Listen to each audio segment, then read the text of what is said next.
panne sur matériel. C'est un nouveau rapport qui fait partie de ces 3-4 rapports kit matériel de chantier.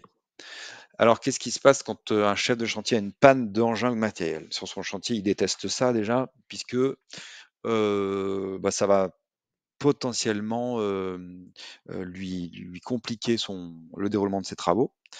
Donc, dans 100% des cas, il va appeler son chef, son mécano, le loueur, s'il s'agit d'un matériel de location, pour qu'on lui répare ça au plus vite. Alors, quelle est du coup la valeur ajoutée du rapport Craft? Concrètement, le rapport, il va permettre de tracer les choses. Alors, c'est un rapport qui est simple, puisque on a donc la date et l'heure de la panne. L'heure est importante, puisque si le matériel tombe en panne à 8 heures, et qui bloque du coup tout le déroulement du chantier, c'est pas pareil que s'il tombe en panne à 17 heures ou en fin de chantier. L'impact n'est pas le même. On note donc son immatriculation, la description de la panne, une photo. S'il y a besoin d'une intervention sur un chantier, c'est l'occasion de le notifier ici. Ça permettra au mécano à distance de voir que il va falloir qu'il se déplace sur le chantier. Exemple, une mini pelle, un camion, ça va être plus simple pour lui de se déplacer. Et auquel cas, le chef de chantier, il va permettre, en localisant très précisément son matériel, il va permettre au mécano de se rendre sur place très facilement en lançant son GPS. Voilà. En évitant de tourner 1 heure autour du chantier ou d'embêter le chef de chantier par téléphone.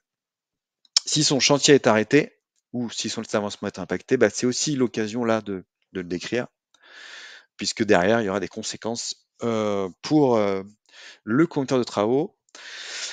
Du coup, le fait de tracer ça va permettre au conducteur de travaux de mieux manager du coup les conséquences. Il y a 3 types de conséquences. La première, c'est pouvoir négocier avec le loueur, si c'est un matériel loué, pouvoir négocier de ne pas facturer la journée du matériel, voire un petit peu plus si derrière il y a des conséquences sur des pertes un peu financières liées à des frais d'immobilisation.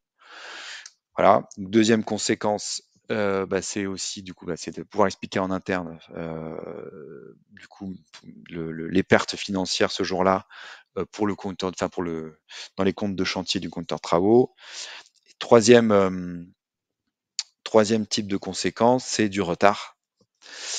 Et donc tracer les choses, ça va permettre au conducteur de travaux d'expliquer à son client le pourquoi de ces quelques heures ou éventuellement une journée de perdu en retrouvant tout l'historique du coup dans son petit rapport Craft. Donc, pour résumer ça, donc je prends un petit exemple, mais si un finisher tombe en panne, donc un finisher c'est un gros engin dans lequel on charge des enrobés.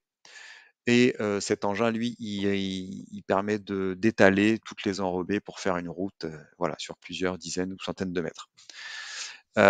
Et donc, si ce finisher tombe en panne, derrière le chauffeur, lui, il est arrêté.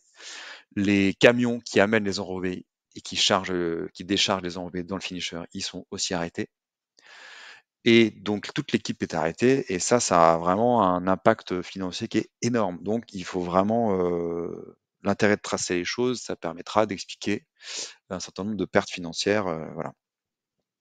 Donc, du coup, pour résumer, le rapport panne sur matériel, il va permettre au conducteur de travaux de mieux gérer son aléa, en l'occurrence une panne sur un engin ou un matériel.